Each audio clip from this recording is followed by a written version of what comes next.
In recent years, the PC folks have found some new ways of shading the truth in order to make people feel better.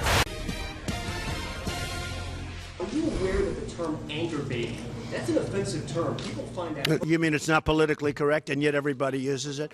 So you know what? Give me a different term. Give me a different term. What else would you like to say? The American-born child of an undocumented immigrant. Oh, you want me to say that? Okay. I said, no, I'll use the word anchor baby. Excuse me. I'll use the word anchor baby. Excuse me. I'll use the word anchor baby. The thing with Donald Trump is this. The motherfucker just tells it like it is. And let me tell you something. That is probably the most important thing this country needs. You don't got to be perfect. You don't got to know everything as president. In fact, no president knows everything. Every president throughout history always has advisors. They have experts in different fields that they consult before making big decisions.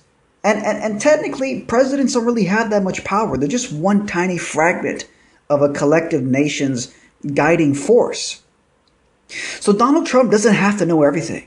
Donald Trump doesn't have to be a fucking expert on every single topic. What we need in a leader, and again, I don't like the paradigm of presidents. I probably won't even vote for Donald Trump, even though I like the guy. Because ultimately, you should lead yourself instead of waiting around for some dude to do it for you, whether it's a president or anybody else. But the point is that if you're going to be a leader, you have to be able to lead. And leading requires courage. Leading requires having a backbone. It requires having a pair of fucking testicles. And guess what? Donald Trump might be the only candidate with an actual pair of balls. Okay, Rand Paul. Okay, yeah, he stood for liberty. He's probably got a pretty consistent track record. But, you know, Trump is a real person. The guy, he'll openly mock women. Doesn't make him a misogynist. He'll mock men. Okay, he mocks anybody. But he's actually a human being who has opinions, who has preferences, who isn't such a spineless coward that he's just going to pander to whatever the fucking pollsters tell him is the politically correct thing to say. I mean, the guy is actually a person. We're all people with our own prejudices and politically incorrect perspectives. But the difference between Donald Trump and every other fucking candidate, Republican and Democrat, is that he actually has the balls to say what he thinks. And that is one of the most important fucking qualities. And the reason it's one of his most important qualities is because America is a neutered nation. And the fucking stupid ass reporter who tried to shame Donald Trump from speaking a basic fact about the anchor baby phenomenon. Politically correct, pandering little pathetic, cowardly piece of shit liberal men, neutered little men like the reporter. How dare you say that, Donald Trump? Don't you know that offends people? So it's like getting angry because I say gravity is what caused a skydiver whose parachute failed to fall and hit the floor and splatter to death. Like me pointing out gravity is politically incorrect because it offends the family members of the dead skydiver who was killed when gravity pulled him down to the fucking planet and smashed him.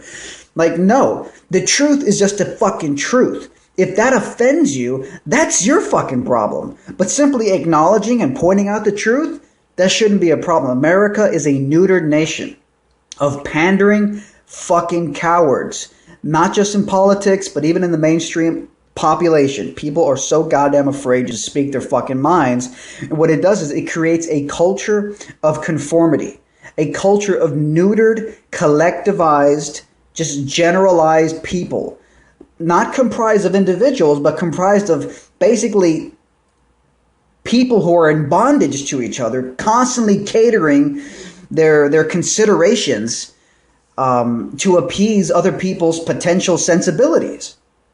So it's this country, what it needs more than anything else is people who stand up and are fucking genuine. Donald Trump is genuine enough to say, I believe this, I believe that. Donald Trump is genuine enough to go after men and mock them. He's genuine enough to go after women and mock them, even though feminists will play the fucking misogynist card and claim that he's a sexist. When actually Donald Trump's so-called misogynistic comments about women are actually the most pro-woman thing there is. Because when he mocks women, he's actually flattering women because he's basically saying, I'm not going to give you, ladies, a special pass just because you're dainty little women flowers. Okay? He treats women the way he treats anybody else. All right? And to me, that's the most pro-woman thing you can do. It's not very pro-woman to give women a pass as if they're mentally retarded children who can't handle or compete at the level of men. So, you know, on that level, Trump has one of the most important qualities. He doesn't have to be a rocket scientist. He just needs to have a pair of goddamn balls. He has to stand up for what he believes in and not be a pandering fucking coward. I'll leave you guys with this tweet I sent out this morning. Political correctness is a liberal shaming tactic to suppress the open and obvious truth. It is censorship. It is denial. It is destructive. That's not very traditional, and I think that a man should really pay for the first date. Fuck that. We're splitting the bill.